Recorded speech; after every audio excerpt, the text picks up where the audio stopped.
بسم الله الرحمن الرحیم. السلام علیکم و رحمت الله و برکاته. خواهر و برادران عزیز، هموطنانی که بنده را میبینید و میشنوید، امروز به نزد شما به یکی از موضوعهای مهمی عائلوی، علل خصوص به نزد خواهران، با توصیه های آمدم، با امید آنکه انشاءالله با عمل کردن به این توصیه ها در زندگی با خیش و تبار شوهر، در زندگی زن و شوهری، مشکلی هایشان آسان بگردد. اولا عزیزان، وقتی که درباره مشکلی با خیش و تبار شوهر یا با خیش و تبار زن صحبت میکنیم، بعضی خندهشان میگیرد، علل خصوص نفرانی که هنوز عائله دار نیستند. ولی اگر از نزدیک و جدی به این مسئله نگاه کنیم، میبینید که حتی بعضی او را به خودکشی می آورد. از اینکه مناسبت و رفتار با خیش و تبار شوهر خیلی بد است، میخواهند زودتر از دنیا بروند. بعضی ها را به بیماری های عصبی دچار کرده است که بعضی ها میگویند من دیگر تماما عصبانی هستم، خودم را اداره کرده نمیتوانم. بعضی ها را تا اندازه آورده است که زندگی 30 ساله و 20 ساله خود را میخواهند کاملا ترک کنند تا که از مشکلی های عائلوی که با خشم تبار شوهر خود دارند رها شوند. پس این مسئله آنقدر که می نماید مسئله آسان نیست و خیلی شکایت های خواهران را می شنوید که میگویند الله که دیگر نمیتوانم تحمل کنم وقتی مرا تحقیر میکنند، وقتی مرا مسخره میکنند، وقتی بر اعلا پدر و مادر مرا دشنام میکنند یا کودکان مرا لط و کوب میکنند یا عموما دیگر مناسبت با من دارند که با حیوان هم انسان این گونه مناسبت ندارد.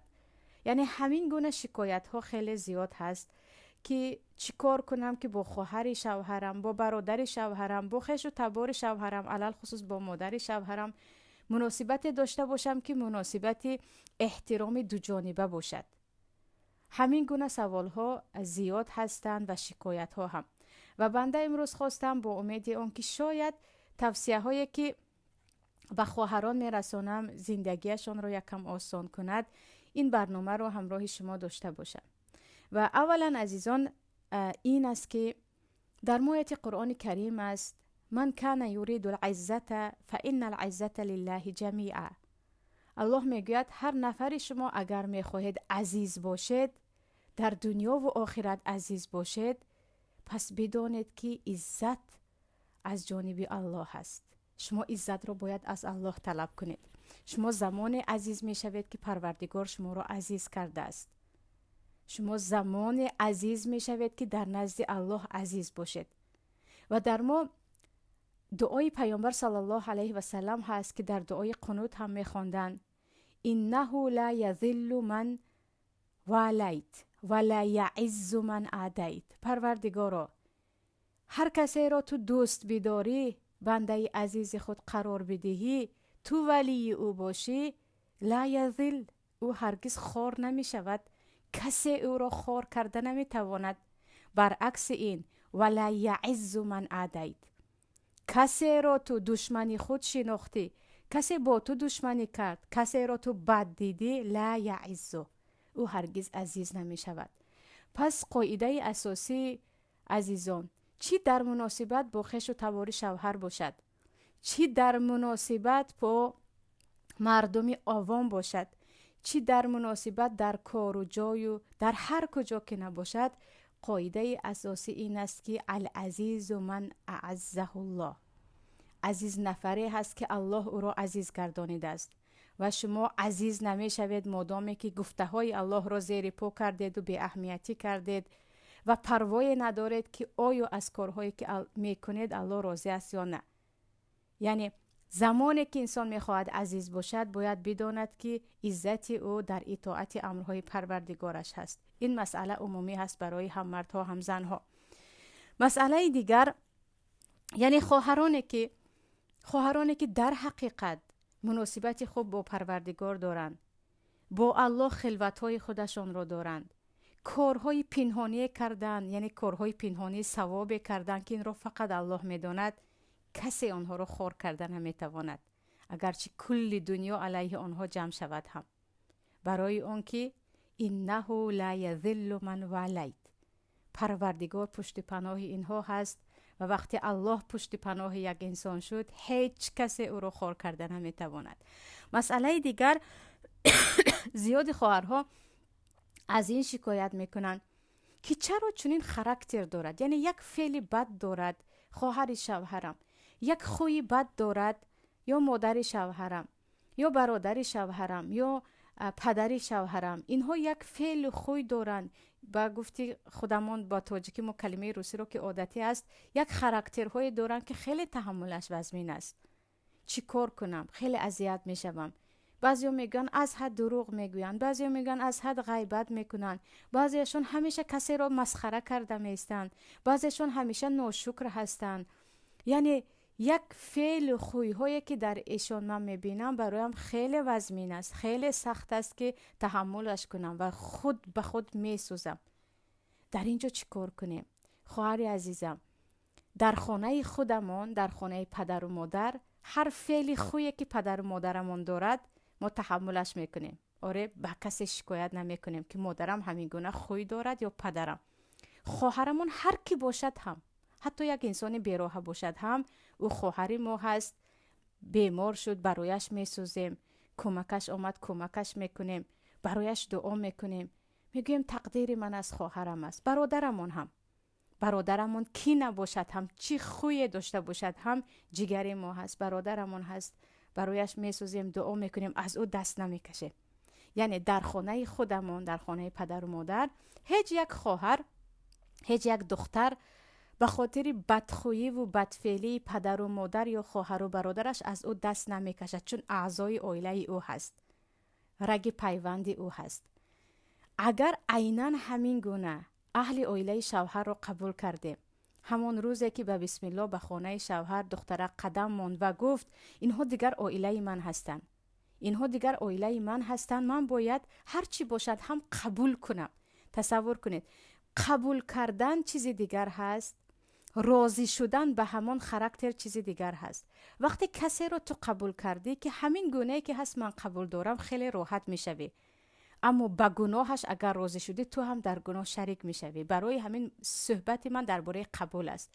یعنی آره خیلی خویهای بد دارد خویش و تبار شوهر، اما قبولش کن، الکی عائله تو هست، الکی عائله تو هست. تصور کن با همین خاراکترها شاید از این بدترش در عائله خود شما هست، اما قبول میکنید چون عائله‌تون هست.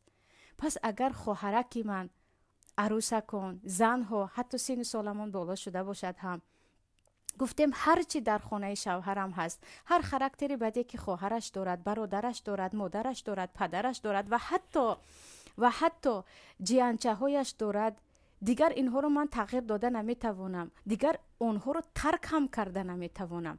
من باید قبولشان کنم همان گونه که هستند. میبینید که چقدر آسان میشود، چقدر عصب ما آرام میشود، قلب ما آرام میشود، شکایت هم نمیکنیم. همین گونه انسان است، عائله من هست، پروردگار هدایتش کند چگونه که با عائله خودمون هست. یعنی عذابی که ما میکشیم از این است که ما آن عائله رو عائله خود قبول نمیکنیم. ما فقط شوهر رو عائله خود قبول میکنیم، خواهر و برادر و پدر و مادرش بیگانه هستند، خوی فعل آنها رو ما قبول نداریم، باید اصلاح شود. او که اصلاح نمی شود، او تو همین روز همین سال ایستاد، ببخشید یکم لهجوی شد، همین قدر سال دوام داد، با اومدن تو که یک بار تغییر نمی یابد. پس اینجا چی میگوییم؟ همون گونه که عائله خودت را قبول داری، با همه کمبودی هایش، مشکلی هایش، بدفعلی هایش صبر میکنی، اگر اینها رو هم قبول کرده میبینید چقدر آسان میشود. این مسئله دیگر است. مسئله دیگر عزیزان، با ما زیاد میشناسانند مثلا که همین متا همین گونه است، از پخته هست، از سینتتیک هست، همین گونه چیز همین گونه هست، ما اون رو میشناسیم. آره، یعنی متریال شناس هستیم، متا شناس هستیم، لباس شناس هستیم. متاسفانه به ما آدم شناسی رو کم یاد میدهند. اگر انسان را بشناسد، یعنی خاراکترش را بیاموزد، چی در عائله چی بیرون از عائله، خیلی مناسبت با مردم آسان می شود. پس هر زنی که، هر خواهرکی که بعد از قدم نهادن به خانه شوهر خوی فعل عائله شوهر رو می آموزد، می بینید که مناسبت با آنها آسان می شود. یکی خیلی زیاد گپ می زند، با او باید کم کم صحبت کنی، تو رو دوستت می دارد. یکی از حد آرام است، او سخن زیاد را دوست نمی دارد، نباید همراهش زیاد صحبت کنی. یکی تماما عصبی است، عموما عصبی هست، جنگجوی هست، جنگره هست، با کمترین مشکل جنگ را شروع می کند. تو می توانی از او باید دور کنی خودت رو، کم همراهش صحبت کنی، همراهش کم در گپزنی و رفت و آمد باشی. یکی دیگری از حد انسانی شرمگین و خجالتی هست، اینقدر صحبت را دوست نمی دارد. یعنی اگر اعضای خانواده شوهر را، خراکترهایش را یا خوی فعلش را انسان اگر شناسد و با آنها چگونه باید مناسبت کند، اگر این را درک کند، میبینه چقدر آسان می شود.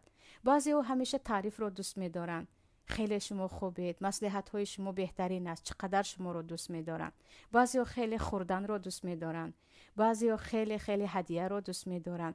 یعنی به هر یک نفر آنها به خوی فعل خودمون نگاه کرده نه، به خوی فعل آنها اگر نگاه کرده مناسبت کردید. یکی تماما احمق است، به یگان گپش نباید اهمیت دهید، چون احمق است و او یگان گپ رو جدی نمیگیرد، دهانش همیشه باز است و ما میشناسیم که دیگران هم سخنی او را به اهمیت نمیگیرند. در این گونه عیناً همین گونه به احمقیش نگاه کرده که جزای ببخشید جواب احمق سکوت است و اعرض عن الجاهلین میگوید الله اهمیت نمیدهید. یعنی باید خراکترها رو زنک شناسد، خیلی آسان می شود. نه در مو چی است، من همین گونه که بزرگ شدم همین گونه به همه رفتار میکنم، کسی خواهد مرا قبول کند کسی نه. بعد از این همیشه آب دیده ما روان است که مرا دشنام کرد، مرا حقارت کرد، با من قهری شد، با من نشسته چای نمی نوشد. چرا؟ چون من دیگران رو به خوی فعلش رو نگاه کردنه و با خوی فعل خودم با همه مناسبت کردم. تو همیشه مثلا بعضی خواهرام میگن من همیشه همین خیلی کم گپ هستم، اما خوشتمان کم گپی رو بازن دوست نمیدارد، او دوست میدارد چقچقه باشه. بعضی ها میگن من همیشه همین گونه هستم، اصلا مردم رو دوست نمیدارم، اما خانه آنها پر از مهمان است. باید یعنی نباید همیشه همون گونه که من هستم این گونه رفتار باشد. برای اون که مراسا داشته باشیم، خودمون رو از مشقت بدبینی و عموما کشمکشی های زیاد دور کنیم، باید خراکتری آنهایی که اطراف ما زندگی میکنن که علکه عائله ما هستن. شما خواستید نخواستید وقت شوهر کردید، عائله شوهر دیگر عائله شما میشود. همین وقت باید شما این چیز را درک کنید که قدم به خانه شوهر موندید که علکه اینها عائله من هستند. چگونه که در خانه می گفتیم خواهرم عصبی هست، قهر او رو نبرار، مادرم در وقت قهرش کسی رو نمیشناسد، با او صحبت نکنید، همین کار رو کردیم پدرم از حد جهلش می آید، نکنید. عیناً همین گونه باید در خانه شوهر هم چگونه که به خوی فعلی خانواده خود نگاه کرده مراسا و مناسبت داشته باشه. چیزی دیگر عزیزان، چیزی شاید یکی مهم باشد، بسیاری از خواهران بعد از اینکه به خانه شوهر می روند یکم فضولی می شوند. معنای فضولی این است که به شوهر خود مثلا یاد می دهند به مادرتون این خیلی گوید، به برادرتون این رو هدیه کنید، به خواهرتون به این گپ شما باید این می گفتید. و چقدر خیش و تبار شوهر به این خواهر نفرت می کند که به شوهرش سخن یاد می دهد. و بعضی دیگر زنها عموما با آنها رابطه ندارد، خیش و تبار شوهر آره همچون عائله قبول کردی، اما مشکلی های آنها به تو چی؟ وقتی از تو کسی مصلحت نپرسید، وقتی کسی از تو مشورت نپرسید، همراه میشویم، نه همین کارو کرد یا با دیگران خبرکشی رو شروع میکنیم. در اینجا تا می توانیم به مناسبت خواهر و برادر، یعنی شوهر ما با خواهرش، شوهر ما با برادرش، شوهر ما با مادرش همراه نشویم. چرا عزیزان خواهران شیرین، پیش از ما آمدن اینها خواهر و برادر بودن، پیش از ما به این عائله قدم نهادن اینها مادر و پسر بودن، اینها پدر و پسر بودن، اینها دو برادر بودن. ما آمدیم و بین اینها داخل میشویم، غیر از ویرانکاری کاری دیگر نمی کنیم. اینها یکدیگر را میشناسند، اینها با هم بزرگ شدند، اینها میدونن چگونه رفتار کنند. آره میتوانید یک توصیه کوچک که مثلا به مادرت احترامت زیاد باشد، او خواهر و برادرت هست، کمک کن، این گونه توصیه ها داشته باشیم که محبت زیاد می شود. اما اینکه نه، این خطاگی کردگیش و باید این گونه جواب دهی، به او باید این گویی، اصلا این کاری وای خطا هست. گویا که بعضی خواهرها چی میگوین؟ من چشم شوهرم را کشادم، من تمام عیب خانوادهش را به او گفتم. چشم شوهر به خود شما باز می شود که تمام عمرش میگوید این بدبخت بود که اومد و مرا با مادرم دلخنک کرد، با خواهرم دلخنکی پیدا کردم، این اومد و من و برادرم دیگر برادر نیستیم. یعنی به فکر خودمون کاری خوب میکنیم. پس اینجا یک قاعده های مهم این است که بگذارید خواهر و برادر هستند، مشکل ها رو خودشون حل کنند. برادر با برادر هستند، خودشون حل کنند. مادر و پسر هستند، اینها پیشتر هم بودن، اینها حل کنند. چرا ما داخل میشویم؟ مگر اینکه مشورت پرسند که تو در اینجا فکرت چی هست، اون هم فکر خود رو فرض کرده و مجبور کردنه و به فکر من این گونه است گویان میتوانیم مشورت دهیم. اما از این که ما به مشکلی های آنها داخل می شویم و از دستمون چیزی نمی آید، هر دو طرف نفرت میکنن که آخر به تو چی؟ تو نو اومدیم و چندین سال است که با هم پیوند هستیم. مسئله دیگر خواهران عزیز، یکی باز مسئله های جدی، مسئله پول و مال است. زیاد انسانیت، خواه زن باشد خواه مرد باشد، دلخونیکه ها به خاطر پول می شود، به خاطر کمک به یکدیگر می شود، به خاطر هدیه می شود. اینجا من درباره خشتومن صحبت ندارم. برای همین خواهران عزیز خواهش میکنم خشتومن ها چی نگوید. درباره مادران عزیز، درباره خشتومن ها هم انشالله صحبت دیگری حتما میکنیم. اینجا بعضی ها گمان دارند که ما به کسی کمک کردیم، به مادرمون، به خواهرمون، به برادرمون ما کم شدیم، رزق ما کم شد، در حالی که میدونید همان گونه که اجل انسان نوشته شده است، رزق او هم نوشته شده است. همان گونه که عمر کسی رو گرفته نمیتوانی، عمر خودت رو به کسی داده نمیتوانی، رزق کسی رو هم گرفته نمیتوانی، رزق تو رو هم کسی گرفته نمیتواند. اینها همش نوشته شدن و جفت صحف میگویند پیامبر صحیفه ها خشک شدن. پس نباید به خاطر کمک های اویلوی چرا پول شوهر مرا این خورد، چرا پول شوهر من برای این رفت گوید. اگر رفت باز بر میگرده، چون مسئله خویش و تباری است. یعنی یک کم در مسئله رزق، که رزق من و فرزندم رو کسی کم کرده نمیتواند و من هم رزق دیگری رو کم کرده نمیتوانم و کمک های شوهر به اهل و عائله‌اش رزق کسی رو کم نمی کند. و این چون این کمک های زن به عائله‌اش هم در اعتقاد ما باشد و ما رزق رو از جانب الله دانیم. ما یرزق من یشاء بغیر حساب، از نامهای پروردگار رزاق است. ما رزاقی رو اگر به الله صفت دهیم خواهران عزیز خیلی مشکلی آسان می شود. به هدیه های کرده شوهر نمی سوزیم، به پول های به حج و به خویش و تبار و به مادر و پدرش کمک های کردهش هم نمی سوزیم. مسئله دیگر، زیادی خواهران میگویند همچون غلام برایشان خدمت کردم، کسی قدری مرا ندانست، به خاطر آنها من فرزند خودم را تربیت کرده نتوانستم، به خاطر آنها من نتوانستم حتی به خودم نگاه کنم، خیلی مثلا نه میتوانستم به سر خود شانه زنم، نه میتوانستم همچون زن به خودم نگاه کنم. همه این به خاطر آن بود که همچون غلام خدمت خسرو خشتومنم رو میکردم، خدمت خواهر عروسی خواهر شوهرم رو میکردم. عزیزان، خواهران عزیز، کسی به شما نگفته است غلامی کسی باشید. کسی نمیگوید غلام کسی باشید. شما زن هستید، مادر هستید، عروس اون خانواده هستید، اعضای اون خانواده هستید. اگر غلام شدید عیب شما هست. نباید اجازه میدادید کسی شما رو غلام کند. مگر گفته نمی شود من کودک دارم، من حاضر برای نمازم وقت ندارم، به من اجازه دهید نمازم رو خونم، من حتما باید به خودم دستم رسد. نمی شود که عادی نشست و گفت الان همین کاراتو همین قدر کردم، دوامش رو فردا میکنم، دیگر قوت ندارم. اگر گفتم نه عموما احمق هستن، هیچ گپ رو نمیفهمن، عموما مثل احمق تماما کار نکرد، مثل خودشون. چه خیلی که اونها هم گپ رو نمیفهمن، طوری کرد که گویا تو هم گپ رو نمیفهمی. اما مسئله ببخشید خود را همچون غلام خادم یک عائله کردن و بعد از این تمام عمر تقدیر و قسمت را حقارت کردن، ببخشید از احمقی است. کسی مجبورت نکرد، مگر معتبر در سر تو بودن.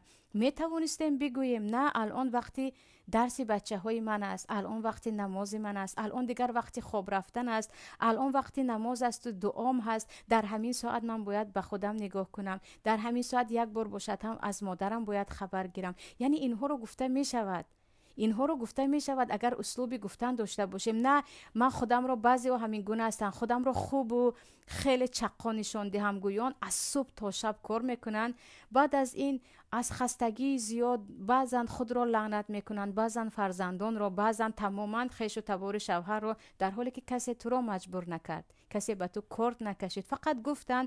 میشد به آنها گفت حتی یک کم عصبی شوند هم، که من انشالله بعداً دوام میدم که امروز تا همین قدر قدرت من میرسد. حتی در مسئله عبادت، لا یکلف الله نفسا الا وسعها، الله کسی رو از قدرتش بالاتر به چیز امر نمی کند. شرایط نداری نشستن نماز خوان، شرایط طهارت نداره تیمم کردن نماز خوان، کارهای خانوادگی هم عیناً همین گونه است. به خود سخت میگیریم، بعداً میگویم نه به ما ظلم کردن، در حالی که راه چارهش بود که میشود که انسان بگوید. مسئله دیگر این است که مسئله روی راست صحبت نکردن است عزیزان، یا گفتیم حدود خود را کلاً آزاد کردن است. بعضی خواهر و مادران هستند تماما کلی سر و اسرار خود را به شوهر و خانواده شوهر میگویند و یگان خطاگی آنها را به چهره آنها گفته نمیتوانند و حتی مادرشان را تحقیر کند هم، پدرشان را تحقیر کند هم، خودشان را تمامی چیز گوید هم. سرشان خم است که گویا که چی میگویم یک مخلوق یا یک موجود بی احساس هستند. از کودکی باید هر یک فرد بداند که او حدود دارد و به حدود او کسی حق ندارد که تجاوز کند. راست تو زن هستی، تو عروس هستی، اما باید حدودت را داشته باشی که در این مسئله جرأت نکنند با تو صحبت کنند. یعنی مسئله مادر من مسئله هست که کسی حق ندارد تحقیرش کند، تهمت کند. یا اینکه مسئله شکل من، کسی حق ندارد به من بگوید چشمت این گونه است، بینید این گونه هست، قدت این گونه هست. این رو که خودم اختیار نکردم، تقدیر الله هست. در این مسئله کسی حق ندارد من رو پس زند. بعضی ها رو بر قد پستشان رو تمام خیش تبار شوهر مسخره میکنن، از دهانشون کلمه نمی آید. این قدر انسان نباید ترسو شود، بگوید حق ندارد این گونه مرا تحقیر کنید، من برای خودم که قد نساختم.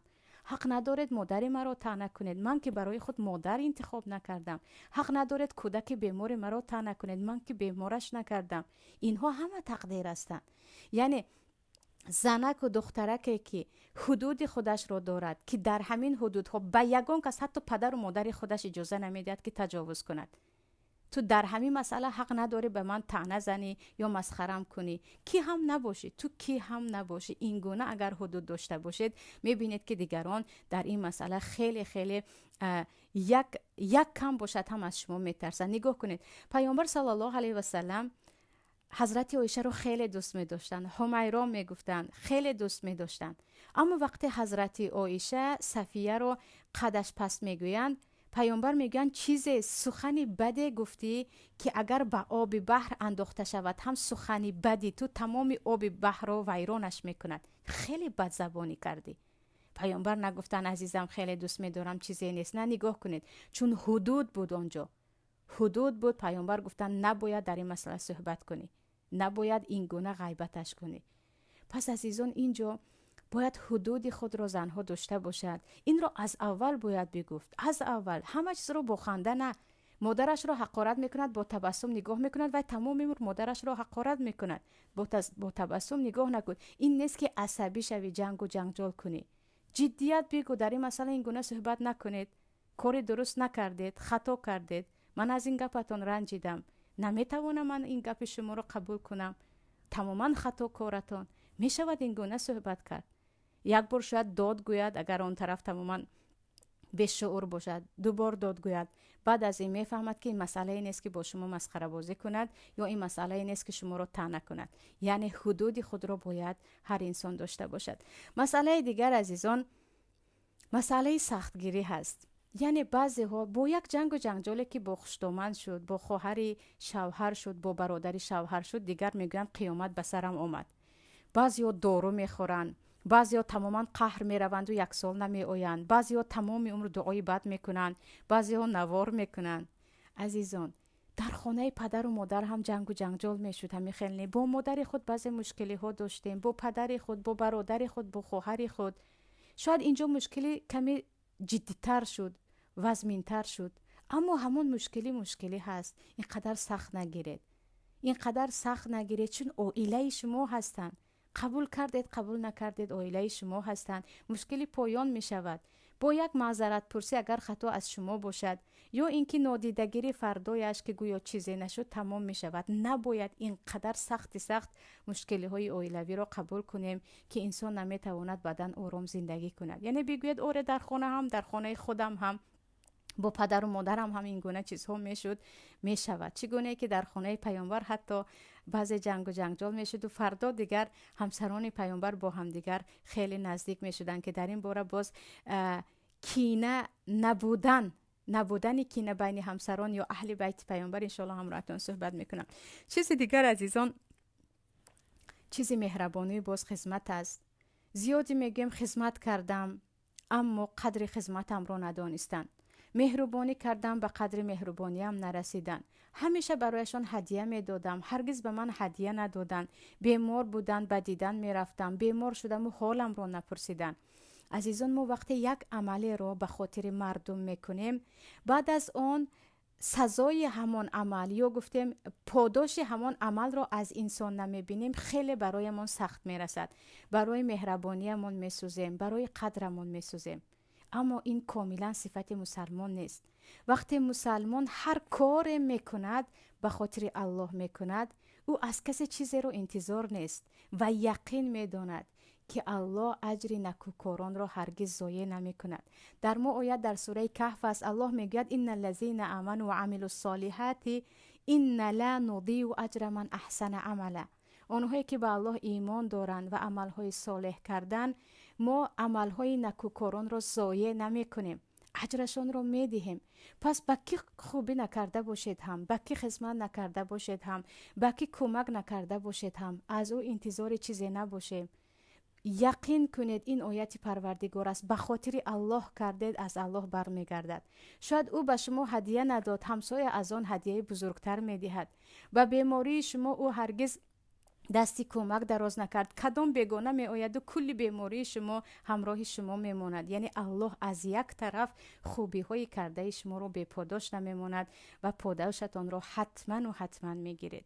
یعنی هر کاری که، هر نیکی که، هر خدمتی که به عائله شوهر کردیم، نیتمان این باشد که پروردگار به خاطر تو میکنم که تو هر یک نیکی ها رو اجرش رو میدی. حتی پیامبر صلی الله علیه و آله میگن از زمین یک پرتو رو گرفتی، این صدقه است و این اجر دارد. هر کمکی کرده ما اجر دارد، برایش ما اجر و ثواب رو باید از الله انتظار باشیم، از مردم نه.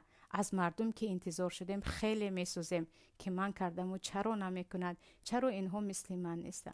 این بود عزیزان صحبت امروزه ما درباره خدمت کار و بار خانوادگی. اگرچه یک قسم گفته گذاشتم، به قدر توانتان کنید. باز در آخر میگویم حتما کمک پرسید. بگوید مادر جان در همین مسئله کمکم کن، به شوهرتون، حتی از همسایه، حتی از اجازت پرسید اگر به کار خانه دستتون نمیرسد که کسی به شما کمک کند در این مسئله.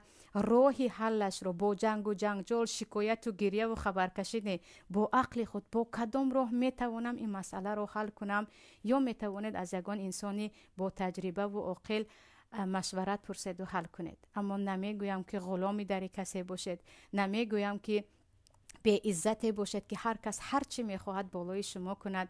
من میگویم عزیز باشید، اول با عبادت خود، دوم با عقل خود، با احساسات و گریه نه، با عقل و با فکر که چگونه میتوانم مسئله ها رو حل کنم، از عهده مشکلی ها برارم، از پی زندگیتان باشید. بگذار بهترین زندگی نصیب شما و تمام بینندگان، علل خصوص خواهر و برادران تاجیک ما باشد. سلام علیکم و رحمت الله و برکاته.